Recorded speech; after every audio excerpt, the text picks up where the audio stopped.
What's up and welcome to another set review of Duskmourn.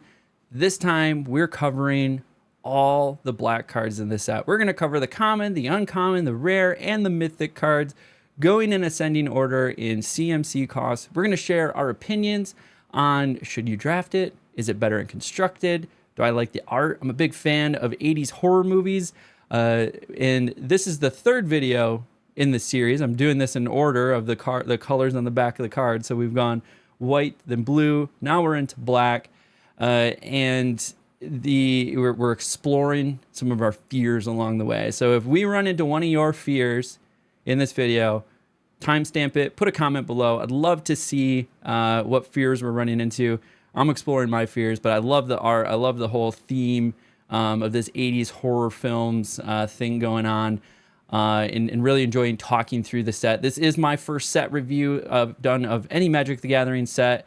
And so take my opinions with a grain of salt, because I am a newly competitive player trying to be a student of this game and go as deep as I can and learn as much as I can in my path to pro. And you can follow that along on my website, halfpump.com, where you'll catch all of my links for YouTube, Twitch, Instagram, Twitter, all the fun stuff. You can catch me there. Follow my journey as we go through this. But without further ado, let's go ahead and jump into the set and talk about the new black cards in Duskmourn.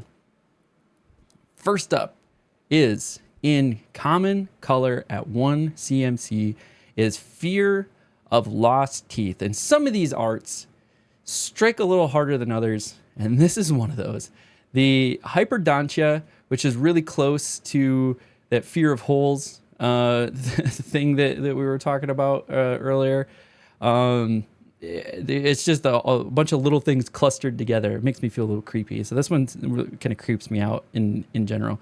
But for 1 CMC, so 1 black, it's an enchantment creature, nightmare for 1/1. And then when Fear of Lost Teeth dies, it deals 1 damage to any target and you gain 1 life.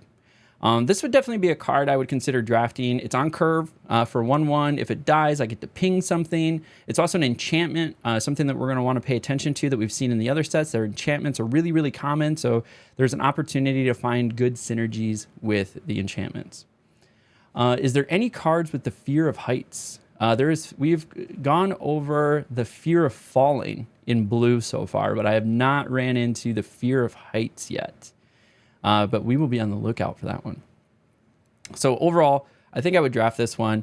I would put it above average. It's a 1/1. It does some a little extra, so maybe like a C+, B- territory.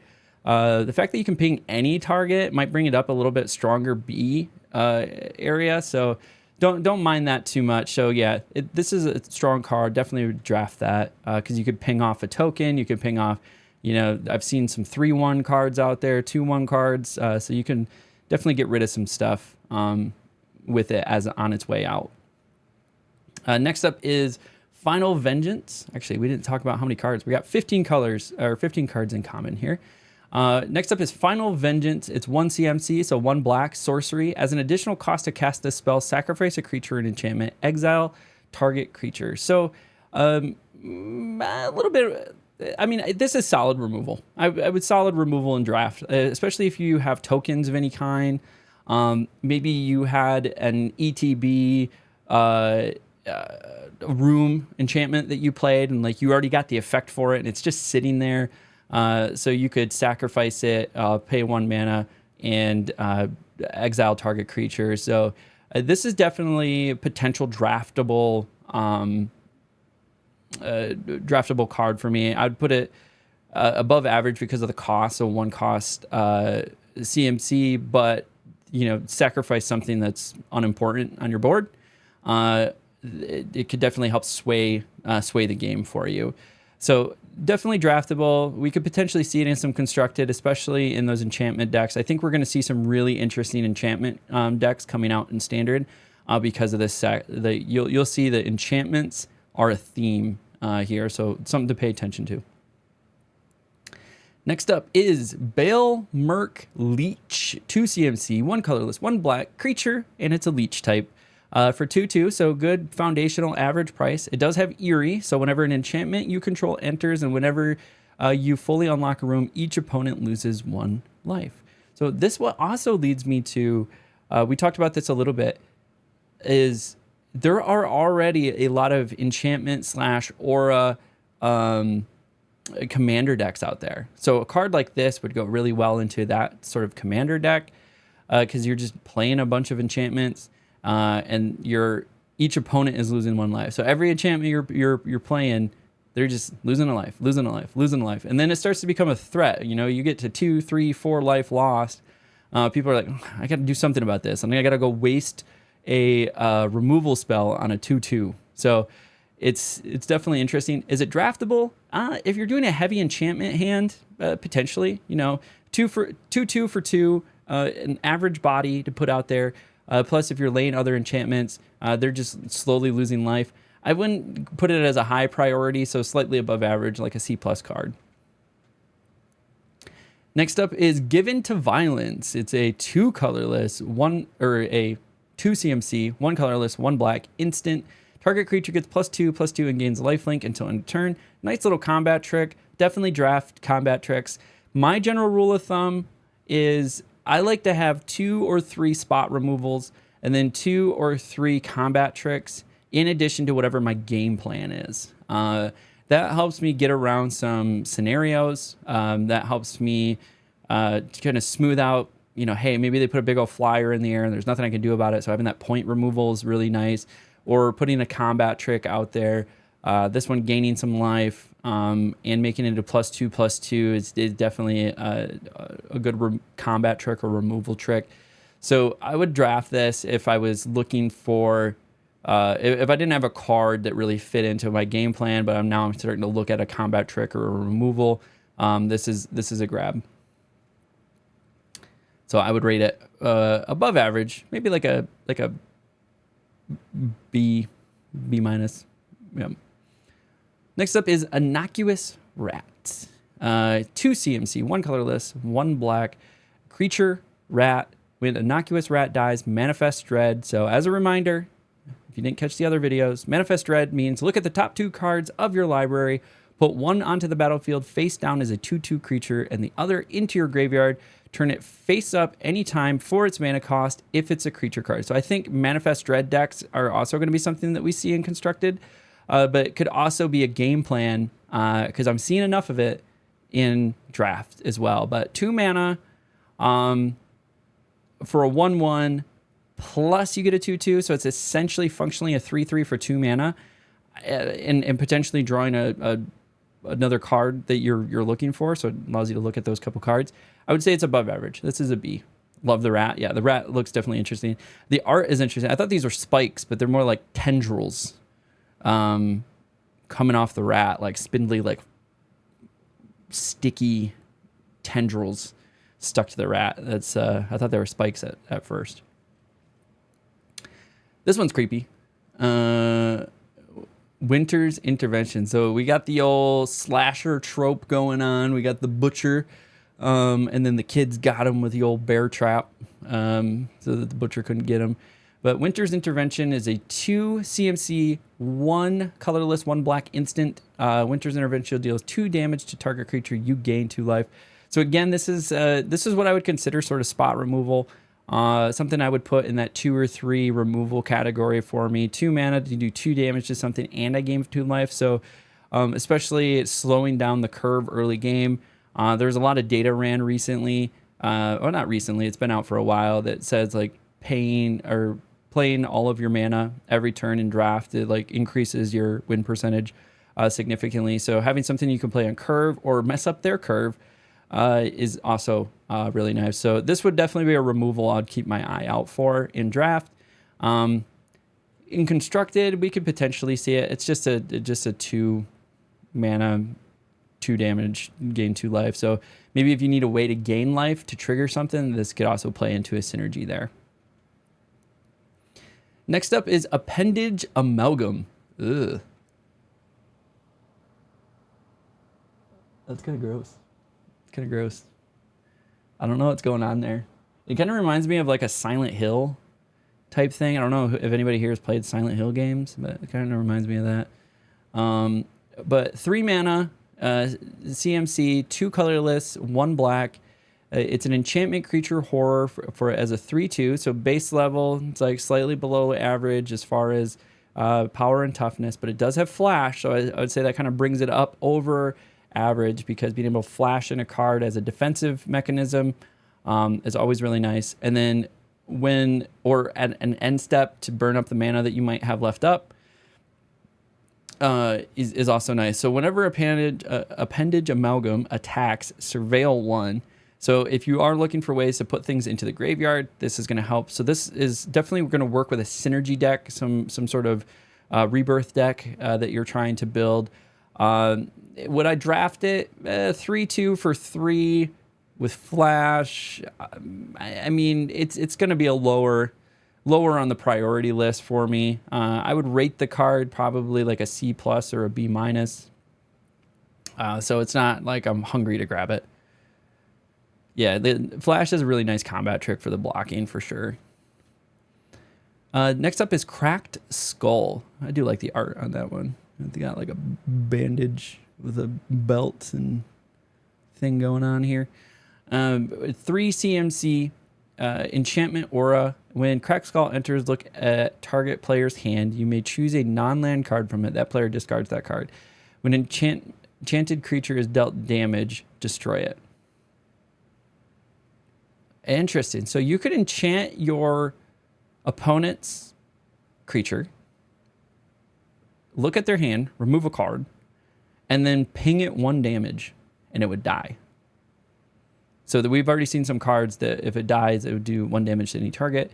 So I would say Cracked Skull probably above average. So we're looking for, especially in draft, like little easy synergies. Like what are like 2 cards that if you work together, you can make them do something, right?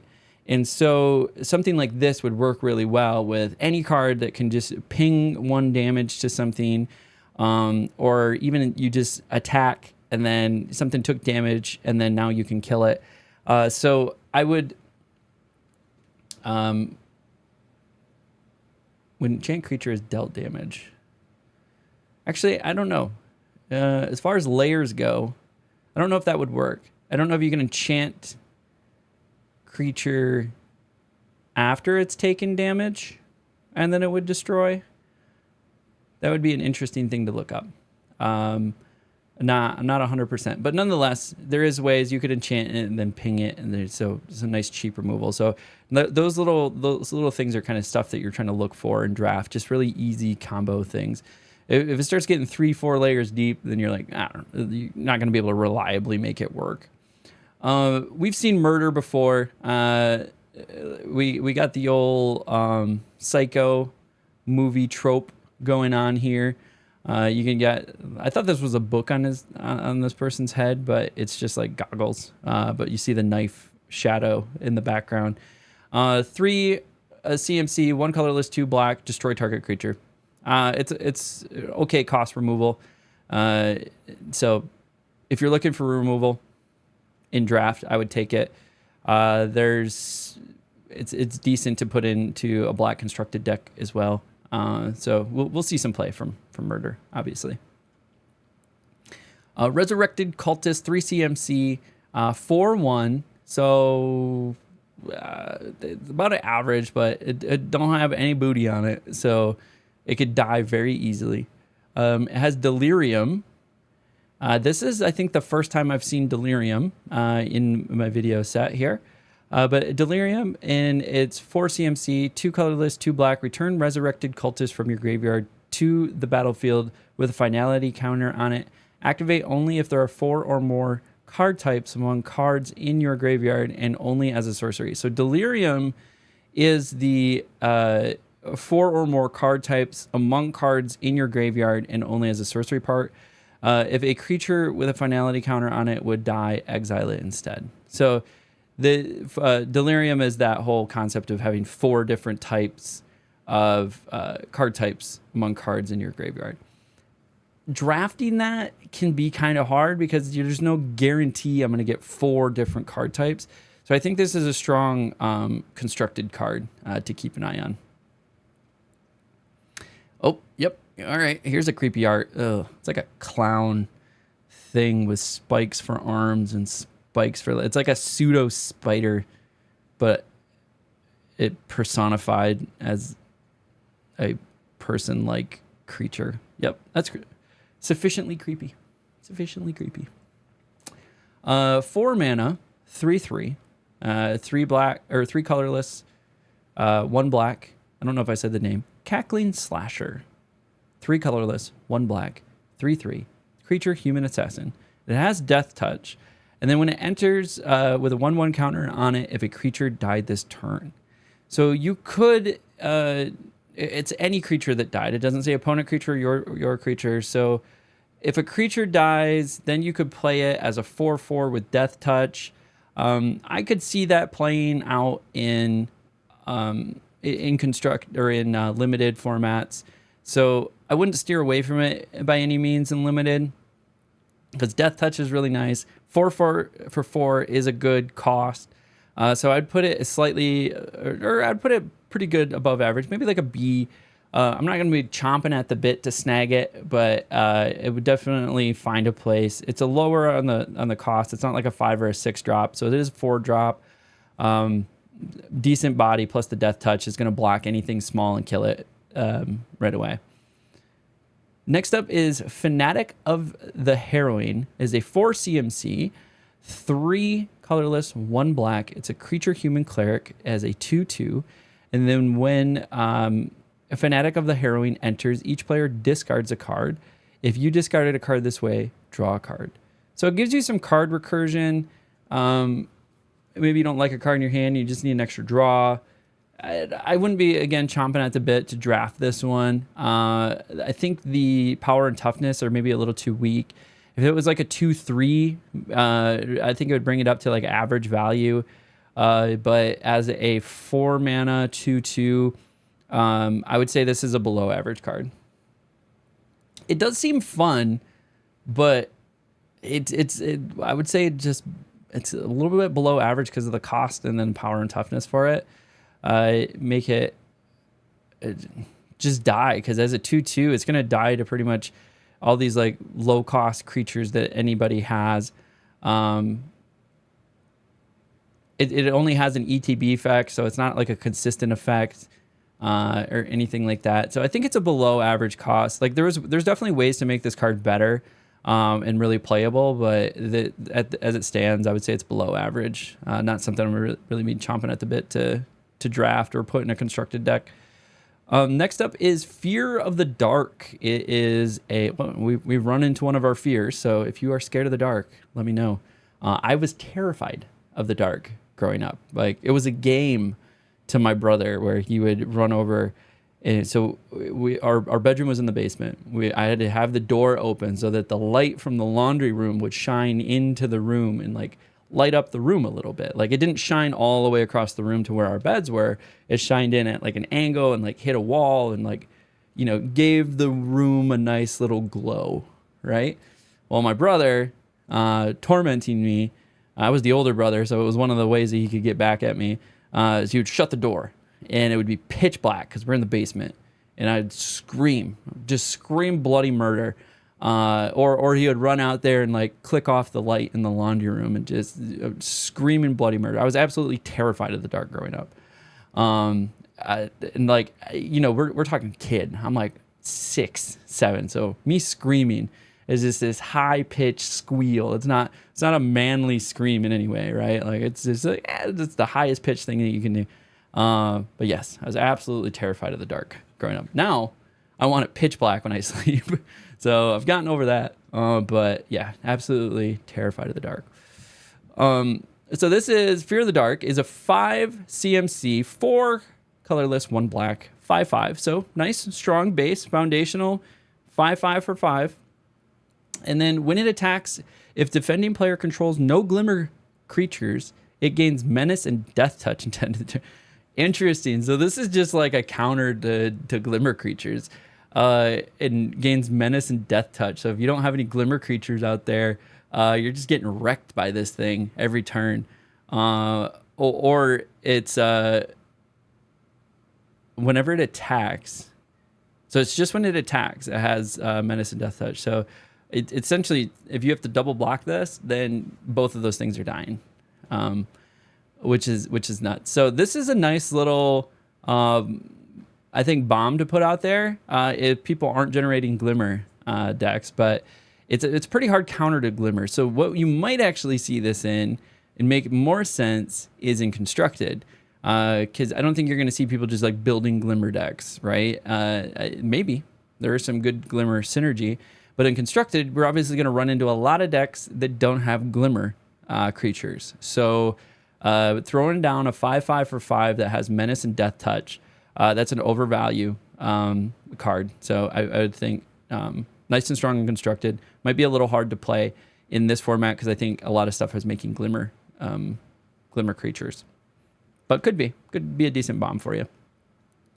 Next up is Spectral Snatcher. 6 mana, CMC, 4 colorless, 2 black for 6/5. Okay, about average, where we want to be for average cost here.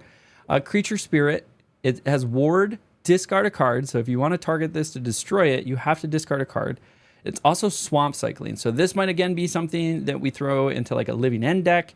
Maybe not. There's better cards to probably throw in Living End, but it has the cycling aspect to it. So again, we don't know how fast this format's going to be. If it is a slower format and we're able to reliably get into that 5 or 6 CMC cards, then maybe we could see some play out of this. But at the very least, paying 2 to grab another swamp, it might be an interesting way to play this particular card. And then you gotta love the art. There's a creepy, like, I don't know, lady with a big hat.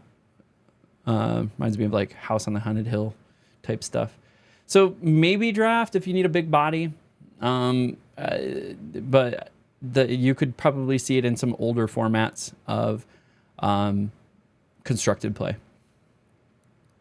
All right. I think this is the first room that we've run into for black. This is Derelict Attic and Widow's Walk. So for Derelict Attic, we are looking at 3 CMC, 2 colorless, 1 black. When you unlock this door, you draw 2 cards and you lose 2 life.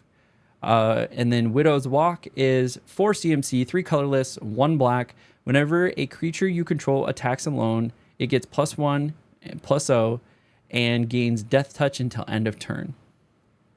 It's not a super cheap. So 3 mana to draw 2 cards and lose 2 life. The Widow's Walk, though, I think is interesting, especially if you have a go wide deck. I don't know. This was hard. I think it's a little too expensive on both sides. I think I would have a hard time drafting this unless I built something around it. And I think it would also, because of the cost, it might be a little too expensive and constructed. I don't think we're going to see much of this card. I could be wrong. I just don't think we're going to see much of this card just because of like the value. If you're building a high value deck, I think this might be a hard one to play. And that, my friends, is going to finish the common cards. Let's go ahead and keep cooking here and move right into the uncommon cards, of which we are going to do the same thing that we did last time. We are going to move our way from the lowest cost to the most expensive in this set in black, in the uncommon rarity. And first up for us is Velgavoth's Faithful. 1 CMC, so 1 black for 1/1. It's a creature human cleric. And then you can pay 4 CMC, 3 colorless, 1 black, sacrifice Velgavoth's Faithful, return target creature card from your graveyard to the battlefield, activate only as a sorcery. So this reminds me of Bonebind or Orator. Bonebind Orator, I think that's the card that we saw in Bloomburrow. But this is, I think, a little cheaper, and that one was like a 2/1 or something like that. So this is 1 mana, 1/1, gives you the ability. Well, no, Bonebind Orator was like if it went into your graveyard, you could then pay the additional cost and pull a card out of your graveyard. This is so small that unless you have 5 mana available where you can just play this and then sacrifice it, like I think it's just going to get pinged out before you get up to 4 mana to be able to pay for it. So I think this is going to be a hard draft unless you're just looking for a 1-drop, and a 1-drop 1/1 is what it is. And sometimes you just need the body, something to play on curve. This could be built, though, into those Rebirth decks for sure. Next up is the Cynical Loner. Is this like Mewtwo? This looks like Mewtwo back here. It's just cat. But 2 CMC, 3/1. So it's about average. It's got strong attack on it. I really kind of like these 3/1s because you throw them out there. We saw that with that white 3/1 mouse card that it's good body to block. It blocks a 3/3. It blocks a 4/3. Sometimes we see 5/3s, right? So that 3 attack is really nice. Cynical Loner can't be blocked by Glimmers. So again, anti-Glimmer decks. It also has Survival. At the beginning of your second main phase, if I think this is the first time we've seen Survival in black, but basically the way Survival works is if your creature attacks and is alive in your second main, then you get an effect. And in this particular case, at the beginning of your second main phase, if Cynical Loner is tapped, you may search your library for a card, put it into your graveyard, and then shuffle. So again, Rebirth type decks, maybe a blue-black. So like blue can make cards unblockable. So put that on Cynical Loner and send them in, and then now you're putting cards into your graveyard, and then you'll have ways to pull them out later. So synergistically, I mean, 2 mana for a 3/1, not a bad drop just to slam on the board. Good defender for you. If they have Glimmers, all the better. If you have some Rebirth capabilities, then or graveyard recursion capabilities, then great. Is this a May effect? Yeah, May search your library. So yeah, it's not required. So I might do it to draft it to be on curve, but we could definitely see it in some interesting standard play as well. Next up is Nowhere to Run. Here, back to the Ghostbuster theme, is 2 CMC, 1 colorless, 1 black enchantment. It's got flash. When Nowhere to Run enters, target creature an opponent controls gets -3/-3 until end of turn. Target or creatures your opponents control can be the targets of spells and abilities as though they didn't have hexproof. Ward abilities of those creatures don't trigger. Interesting. So if they have a hexproof creature or ward creatures, you could slam this on a non-ward, non-hexproof creature, now making all of those other creatures that had hexproof or ward on them, of which we've already seen a handful of cards that have hexproof and ward, no longer have those abilities. So that could be interesting. I definitely think we're going to see it in standard.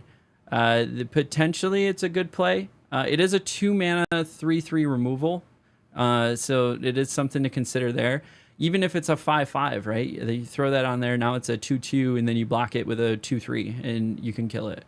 So I think this is a nice combat track removal with some really interesting upsides to keep in mind as well. So I would probably draft this card. I'd rate it above average for sure. Nowhere to Run is amazing and limited and constructed. Yeah, it's going to be really interesting. It's got some really interesting upsides. Next up is Osseous Stick Twister. 2 CMC, 1 colorless, 1 black. Artifact creature Scarecrow, 2/2. So we haven't seen a lot of artifacts. I've seen like 1 per color so far. It's got Lifelink and Delirium. So at the beginning of your end step, if there are 4 or more card types among cards in your graveyard, each opponent may sacrifice a non-land permanent or discard a card. Then Osseous Stick Twister deals damage equal to its power to each opponent who didn't sacrifice a permanent or discard a card this way. This could be really interesting in Commander, obviously, but may sacrifice a non-land permanent or discard a card. Then Osseous Stick Twister deals damage equal to its power to each opponent who didn't sacrifice a permanent or discard a card. So basically, they need to discard a card or sacrifice a non-land permanent. Otherwise, they're taking 2 damage.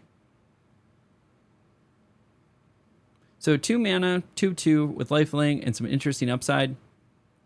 This might be a draftable card just to be on curve. I don't think it's going to fit into a lot of. I don't think Delirium is going to be possible to trigger consistently in draft, but I think we'll see a lot of interesting play in Constructed. Oh, we got to play on the old The Last of Us. We got to get in the fungal infections here. So we have sporogenic infection. We have 2 CMC, 1 colorless, 1 black enchantment aura. Enchant creature. When sporogenic infection enters, target player sacrifices a creature other than enchanted creature. So you put it on a creature and then they got to sacrifice another one.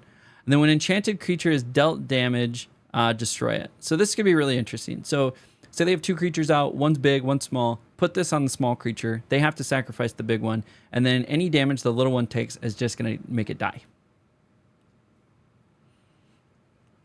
Interesting. Or this can also be combined with some of the other cards that allow for you to just ping it. So you could enchant a creature and just ping it for 1 and then cause it to be destroyed.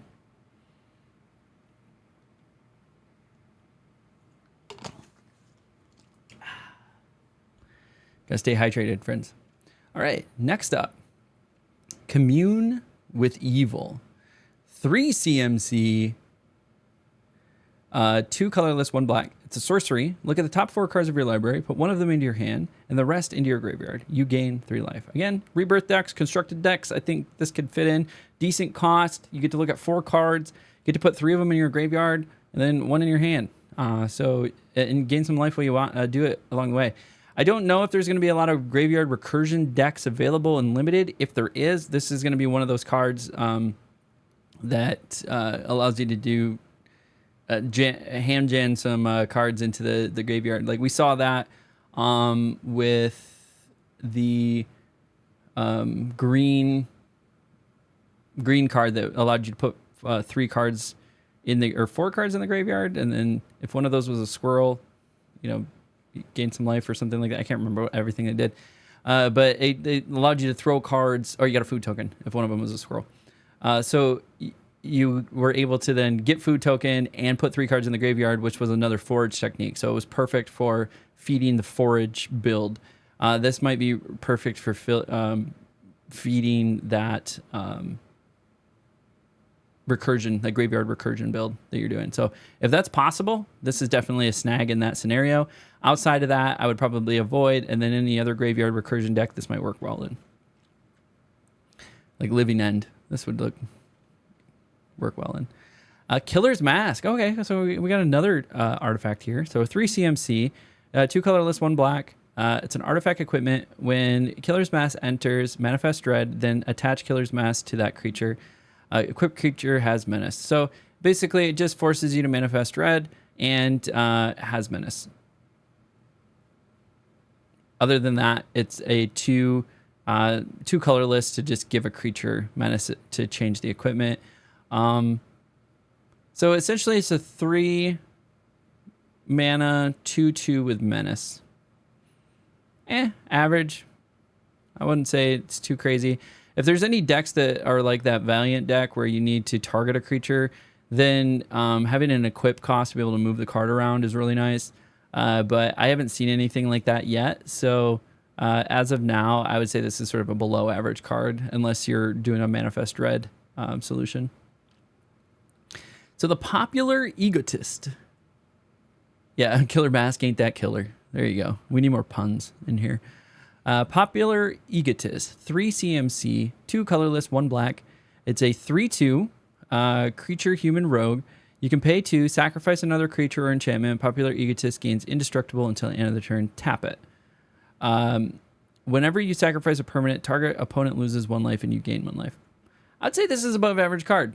The 3 mana, 3/2, so it's in the appropriate power range, maybe a little weak on the toughness range. It's going to be able to take out a 3/3 or a 4/3 if it blocks. And then you could sacrifice a lower card to make it indestructible. So it could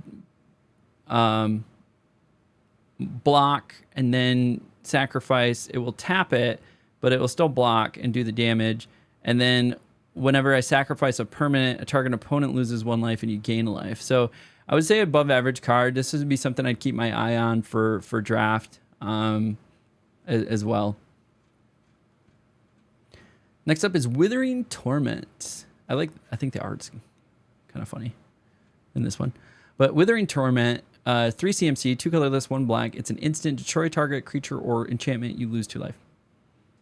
It's a removal I will grab in draft, for sure. I don't know if it makes much sense in constructed, but it could. I could see that being played in constructed. But definitely for draft, that's a decent cost, point removal, and we have a lot of enchantment issues going on in this set. So being able to destroy a creature or enchantment is going to be really nice. So above average, definitely draft that for a removal slot in limited. The Dashing Bloodsucker. It reminds me of the old vampires from the vampire movies from the 80s. But 4 CMC, 3 colorless, 1 black. It's a 2/5. So it's a little lackluster. It's got big booty on it. Whenever an enchantment enchantment you control enters, or whenever you fully unlock a room, Dashing Bloodsucker gets +2/+0 and gains lifelink until end of turn. So would definitely, any of these Eerie cards are going to work well in an enchantment deck. Essentially makes it a 4/5 for 4, which is value if you can combine it with enchantment. So if you don't have a combo piece here, I think it's hard to play this card or want to draft this card unless you're in some sort of enchantment deck. So maybe doing something like a black-white deck. We saw a lot of enchantments in white would make sense.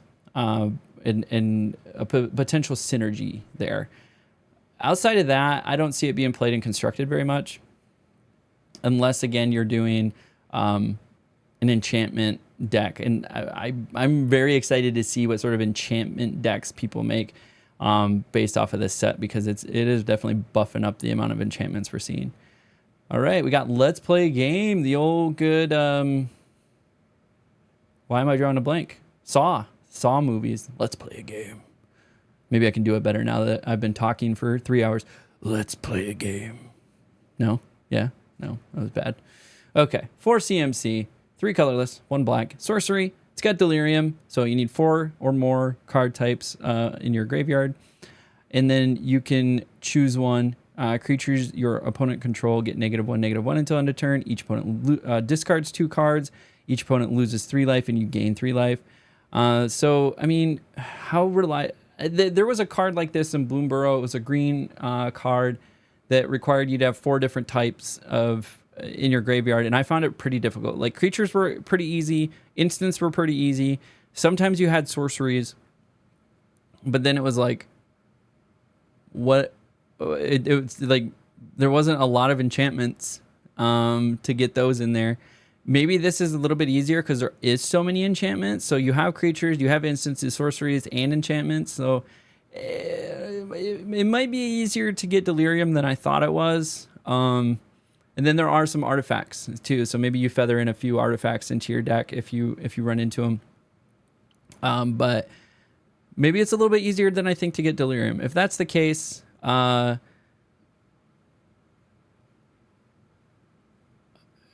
so for 4 mana to choose 1, not very good, but if you can get Delirium, you could choose all 3, and then this becomes really good. So you could board wipe a bunch of tokens.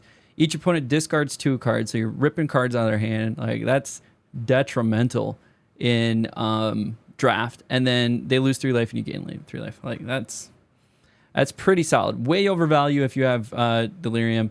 If you don't have Delirium, way undervalue. Probably avoid, unless that is your target goal, is to build a Delirium deck. Next up is Defiled Crypt. We got another room here. On one side, we have Defiled Crypt, which is a 4 mana, 3 colorless, 1 black. And whenever 1 or more cards leave your graveyard, create a 2/2 black horror enchantment creature token. This ability triggers only once each turn. And then on the other side of that, you have Cadaver Lab for 1 black. Is when you unlock this door, return target creature card from your graveyard to your hand. So this would be one where you kind of play the expensive side first. and then play the second side, and you get a 2/2 Black Horror enchantment creature token, and right off the bat. So Graveyard Recursion. Let's go see what that token looks like. Yep, that is definitely a horror. That is creepy. That is a creepy looking token. Like the backwards bending thing. So yeah, Graveyard Recursion, if you can make that reliably, this card would work really well for that. Now you're making a bunch of tokens and going ham. Constructed? Maybe. I don't know. Like Graveyard Recursion deck, sure. But there would need to be like a lot for it to be good value. So I don't know. I'd place this card pretty average. Live or Die is a 5 CMC, 3 colorless, 2 black instant. When you could choose one, return target creature card from your graveyard to the battlefield, destroy target creature. That is probably just a big avoid. That's just super expensive. Yeah, I would just avoid that one. That's just super expensive. All right, next up, Miasma Demon. 6 CMC, 4 colorless, 2 black for a 5/4, so kind of underpowered. It's got a keyword of flying. Okay, it adds a little bit to it. When Miasma Demon enters, you may discard a card or discard any number of cards. When you do, up to that many target creatures get -2, -2. Now that gets a little bit more spicy. So you could essentially wipe out a few of their smaller creatures when it gets on. Like, I think this is definitely gonna be hard to draft. It's really expensive, doesn't have a lot of value. Usually if you're that late in the game, you're not gonna have a bunch of cards in hand still for this to get a ton of value out of. So overall, I think this is gonna be a below average value card to play.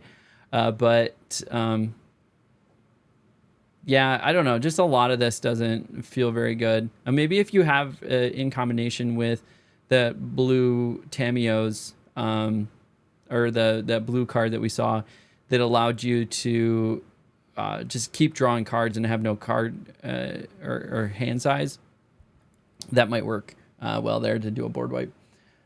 I love how we go from an expansion of cute little critters to the most hideous looking things ever thought of. Yeah, there was some commentary about that in one of the podcasts. It was like, hey, Bloomburrow, I think, was really good at pulling people into the game and getting people excited and even drafting for the first time and like doing some limited events. I was like, oh, come in and see all this cute cuddly stuff. And then like the very next set is like pure unadulterated horror is what you're being met with. And finally, in the uncommon rarity, we have Vile Mutilator. It's a 7 CMC for creature demon, and that's a 6/5.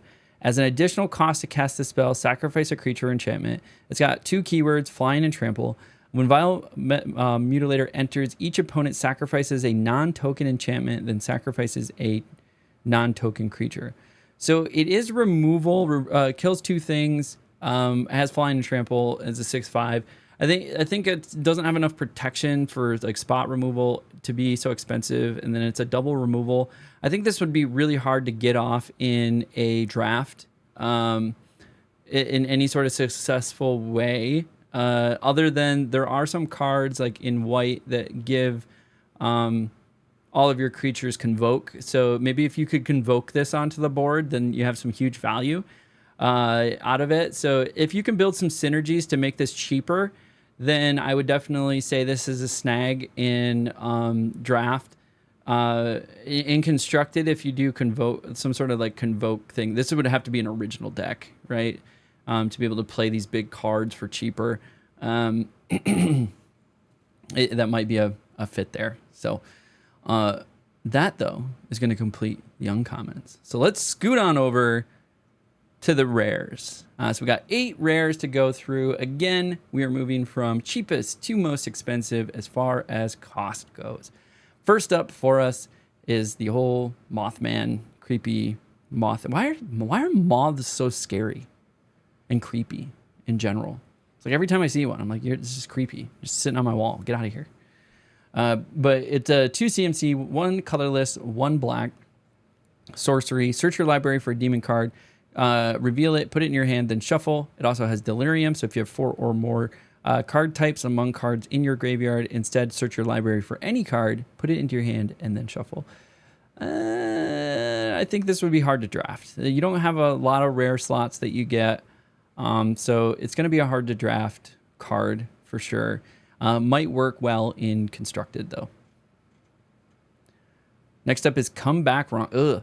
This ain't... So anybody here ever seen Pet Sematary? Like, there's probably like 5 or 6 Pet Sematary movies now. But there was the one where the guy's sister, he was like taken care of, and she was in a wheelchair, and she started like puking up the oatmeal. And then she died, and then they buried her in the Pet Cemetery, and then she came back. But he figured since she was just... she was essentially a vegetable as a human, that nobody would notice. But then she becomes like mobile and aggressive, and she like cuts the guy's Achilles from under the bed. That's what this reminds me of. It was gross. The Pet Sematary movies also get me. Anyways, this one's Come Back Wrong. This is exactly Pet Sematary, right? They always come back wrong, a little messed up. But Come Back Wrong is a 3 CMC, 2 colorless, 1 black sorcery. Destroy target creature. If a creature card is put into a graveyard this way, return it to the battlefield under your control. Sacrifice it at the beginning of your next end step. Interesting. So maybe you would kill something that has an ETB trigger and that you want to take advantage of. So, or not, or you just kill it, and then it's a body on your board, and then it still dies at your next end step. But targeting something with an ETB trigger might be really nice. So it's kind of expensive for removal. I could see some really interesting things being played and constructed with this. But I would say in a bubble, it's below average and not a draft card. I mean, it is removal. So if you are in need of removal, it is a 3 CMC removal. So potentially a removal draft. And we saw more expensive ones. We saw like 5 mana removals that people were like, what was it, Neverwinter? That people were taking because they just need a removal. So 3 mana removal, not bad. And then you could potentially do something crazy with an ETB trigger. Next up is Unstoppable Slasher. 3 CMC, 2 colorless, 1 black for 2/3. A creature zombie assassin with Death Touch. So the keyword, I would say, brings it probably a little bit above average. So it is a nice little removal card to put on the board. It's scary. Nobody wants to attack into Death Touch. Whenever Unstoppable Slasher deals combat damage to a player, they lose half their life, rounded up. Wow. Okay, so they have to block and lose something, or that player loses half of their life rounded up. When Unstoppable Slasher dies, if it had no counters on it, return it to the battlefield tapped under its owner's control with 2 stun counters. And then this thing comes back, stunned for 2 turns. Dude, this with black, or with blue, making this unblockable, you're just swinging, hacking their life away. That's crazy. I would definitely draft this, especially if I was going blue-black. I had some ways to make my characters unblockable. This is definitely a snag and draft. This can do some nasty stuff. I mean, it's depreciating returns. You hit them one time, they had full life, it's 10. Hit them again, now they're down to 5. Hit them again, now they're down to 2. Wait, lose half their life rounded up. Yeah, so, and then down to 1, and then 0. So yeah, you gotta hit them like 5 times. But yeah, it could be nasty. It could be nasty. I would draft it if I had ways to, if I was already working on something to make stuff unblockable, definitely draft it. But I definitely see this coming into play in Constructed in some way. In like a blue-black deck, I think people can make some crazy stuff happen. Next up is Enduring Tenacity. 4 CMC, 2 colorless, 2 black. It's a 4/3 enchantment creature, Snake Glimmer. So we got a Glimmer.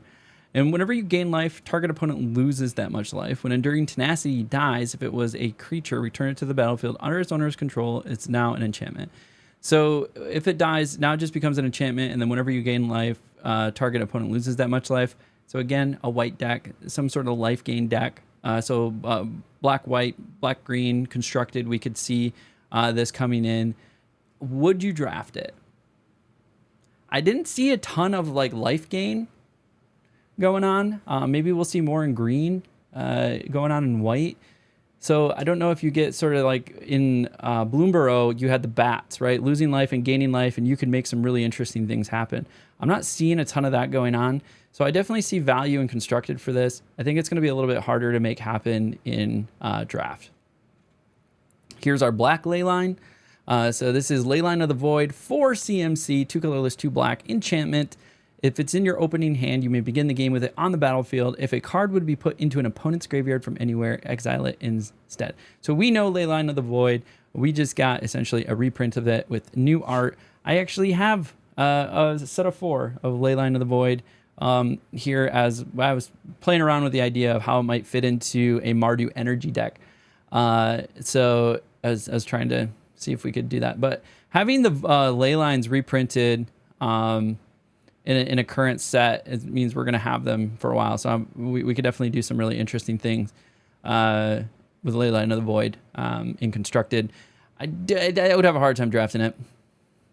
I don't see Graveyard Recursion being super strong. Maybe I'm wrong in draft, but this is definitely just a keep. You might draft it for value, but I wouldn't draft it probably. But we'll definitely see it in constructed.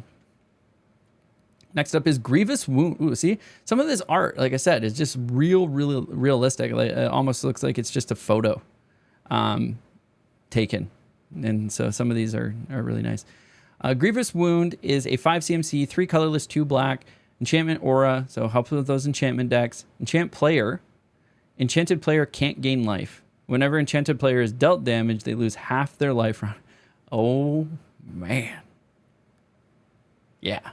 Again, constructed, yes. We're going to see some stuff. And in draft, I don't think it's going to be a pick. Okay. Next up is Doomsday Excruciator. I have to count these. 1, 2, 3, 4, 5, 6. 6 CMC, all black. And it is a 6/6 creature demon flying. And when it enters, if it was a cast, each player exiles all but the bottom 6 cards of their library face down. Okay. At the beginning of your upkeep, draw a card. What? What? When Doomsday Execution enters, if it was cast, each player exiles all but the bottom 6. So this would be a good like recursion card if you could pull it out of the graveyard onto the battlefield. So you're not casting it, and it's a 6/6 with flying. Maybe if you have some way to like block cards from being exiled. I don't know. The card seems scary for both your opponent and you. I don't. You're drawing 2 cards every turn, so you're going to die faster. I guess there was that blue card where you can't die if you have 0 cards in your library. Or no, that was just 0 health. So yeah, this card's just scary for you too. You're drawing 2 cards every turn. They're drawing 1, and if you both have sticks, like in 3 turns, you're dead. Yeah, I don't understand that card. That's scary. It's scary all around. Maybe that's what their plan was. They just want to make a scary card. Like, and you've succeeded. That is a scary card. All right, we got another room here in the last slot of rare. We have 3 CMC, Unholy Annex, 2 colorless, 1 black. At the beginning of your end step, draw a card. If you control a demon, each opponent loses 2 life, and you gain 2 life. Otherwise, you lose 2 life. So good synergy with demons. Next up is Ritual Chamber. Is 5 CMC, 3 colorless, 2 black. When you unlock this door, create a 6/6 black demon creature token with flying. So a 6/6 for 5 is good value, and then being able to put this down, then unlocking Annex next turn would be would be nice. So I think in a bubble, this card can work by itself, potentially draftable. There are some other demons out there, so maybe you just, Unholy Annex with a cheaper demon. But it is, I think, kind of a nice bomb to put on the table. So I would definitely draft this, because in a bubble by itself, it makes itself work. But it would be on my higher cost slot. Like, I don't want a lot of these, like one of these for sure. And then if you make like a demon tribal deck, yeah, this definitely would work well there. All right, and that completes the rare card. So finally, last but not least, so we got this last time with the white deck, but there are cards that have 2 rarity levels. So this Enduring Tenacity with this art is a mythic, and then the Enduring Tenacity with the standard art is rare. So we've already talked about Enduring Tenacity. I don't know if this has been done in the past. I think it's kind of interesting and weird. Like, the card's rarity should depend upon its like recurrence in the packs, right? And its power level. Kind of a mix of both. Like, how easy is it to find and what's the power level of the card? So if the card has already been defined as a rare card, like, why are we making an alternate art that is a mythic? I don't know. I don't know how I feel about that. But we've seen it in the previous set. So next up, at the mythic level, is Meat Hook Massacre 2. So our beloved Meat Hook has gotten a sequel, and it is a 6 CMC. So pay X, and 4 black, and it's a legendary enchantment. And when Meat Hook Massacre 2 enters, each player sacrifices X creatures. Whenever a creature you control dies, you may pay 3 life. If you do, return that card under your control with a finality counter on it. Whenever a creature an opponent controls dies, they may pay 3 life. If they don't, return that card under your control with a finality counter on it. That is nuts. Not draftable. Too expensive to draft. But I would definitely see some people doing some interesting things in a constructed format with that deck. This also seems really fun in Commander. You could, yeah, this definitely seems fun in Commander. I would see it there for sure. Next up is Overlord of the Baelmerk. It's a 5 CMC, 3 colorless, 2 black, 5/5. So it's a 5/5 for 5. Already decent value. It has an impending 5 for 1 colorless and 1 black. So you could put it down for 2 and then remove a counter each turn for 5 turns. I mean, you'd be able to pay for it sooner on turn 5. So if you played this on turn 2, 3 turns later, supposing you had a mana drop each turn, you'd be able to play it on turn 5. So might be a way to spend your mana. But all that to be said, whenever Overlord of the Baelmerk enters or attacks, mill 4 cards, and then you may return a non-avatar creature card or planeswalker from your graveyard to your hand. So nice graveyard recursion. So that would fit well in the graveyard recursion deck.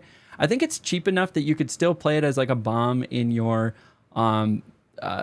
draft deck.